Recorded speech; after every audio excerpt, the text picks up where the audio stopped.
Uber's new feature has some calling the app kind of creepy. The ride-hailing service introduced a new feature allowing the app to track your location even after a ride is over. The app can gather users' location data for up to 5 minutes after their journey has ended. The additional tracking is meant to help prevent fraud, but some users believe it's an invasion of privacy. Prior to this update, Uber only collected location information during a passenger's trip and only while the app was open. A city in Japan is using special tags with barcodes to track old people with dementia who are getting lost. Japan's aging population is estimated to make up 40% of the population by the year 2060. Agency France Press reports a company in Aruma, Japan developed a small fingernail sticker that carries an identity number to help find missing people. The trackers are part of a free service launched this month, a first in Japan. The adhesive QR code can be sealed onto a person's nails. What could be better than self-checkout lines at the supermarket? No checkout lines. Amazon's new brick-and-mortar store is making that a reality.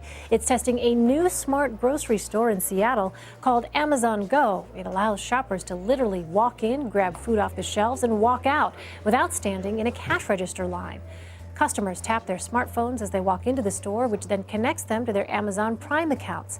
By using machine learning, sensors, and artificial intelligence, the company says it can track the items customers pick up. Amazon's calling it Just Walk Out technology and is set to open to the public in early 2017. All right, for the first time in American history, deaths caused by heroin use have surpassed those caused by guns. New data from the CDC show there were nearly 13,000 heroin-related deaths in 2015. That's 10 more than gun-related homicides. The number of deaths due to opioid overdose also surged, reaching more than 30,000 last year, 4 times the amount in 1999. The new findings highlight recent government surveys showing more than 20 million adults have a substance use problem. One problem facing the incoming defense secretary is out-of-control wasteful spending at the Pentagon. An internal study by the Defense Department reveals the U.S. military bureaucracy is overrun with waste, and the number is staggering, $125 billion. The Washington Post reports the Pentagon tried to cover up the news, fearing a backlash and a big cut from Congress. The study shows the Pentagon employs more than 1 million people for bureaucratic office personnel alone. That's almost equal to the 1.3 million troops in America's fighting force. The tallest land mammal is now on the extinction watch list. The world's population of giraffes has plunged about 40% over the last 30 years. This is according to a conservation advocacy group. Now, reasons for that drastic decline are increasing human population, habitat loss, civil unrest, as well as illegal hunting. Exiled Chinese dissidents are urging President-elect Donald Trump to fight for human rights in China. The communist country is known for persecuting and imprisoning religious minorities, political prisoners, and other dissidents. Several former prisoners spoke before a congressional commission this week calling for tougher action against China's human rights abuses. One exiled Chinese citizen said at the hearing, any sign that the United States is ready to relinquish its commitment to raising human rights concerns in favor of achieving policy gains elsewhere will be a victory for China. Although Trump has not said much about advocating for civil liberties in the communist-ruled nation, many suspect he will adopt a tougher American policy toward China.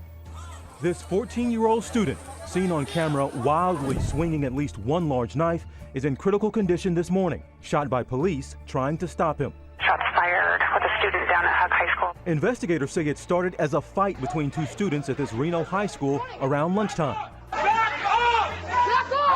It quickly escalated when the 14-year-old boy pulls the knife in the middle of a crowd, but the student refuses to drop the knife. The officer fires a single shot. He's going around telling everybody he's going to shoot and stab everybody. So, I mean, he finally did it and he got shot. The officer gave verbal commands for the student to drop the knife, ultimately firing his service weapon, stopping the threat. Once the threat was stopped, the shooting officer immediately began to provide medical aid to the student. The teen is critically injured on the ground as the school is put on code red lockdown. Officers are going classroom to classroom, looking for potential other victims, looking for witnesses to the incident to make sure that the kids are safe. No one else was injured. Detectives are now interviewing witnesses and asking for any other videos like these. The officer who opened fire is now on paid leave. For the first time, we hear this accused racist and mass murderer try and explain himself this morning. I was sitting there and I was like, just thinking about whether I should do it or not. In his disturbing video confession recorded by agents from the FBI, 22-year-old Dylan Roof acts as if he's talking about a night out on the town. Did you shoot him? Yes. What kind of gun did you use?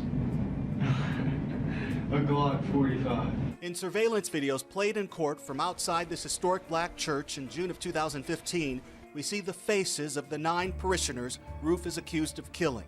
These are their last moments alive. 87-year-old Susie Jackson, Cynthia Hurd, and Reverend Pinkney. He left behind these 2 little girls. Why did you have to do it? Well, I had to do it because somebody had to do something. Because, black people are killing white people every day. He says he bought the gun, seen here, after his 21st birthday. How many times did you reload? All the times. When I shot a magazine, it's like I just went pop, pop, pop, pop, pop, pop, pop. You see what I'm saying? At times, he laughed telling the story. He calls himself a white nationalist and says that the Trayvon Martin case in Florida woke him up.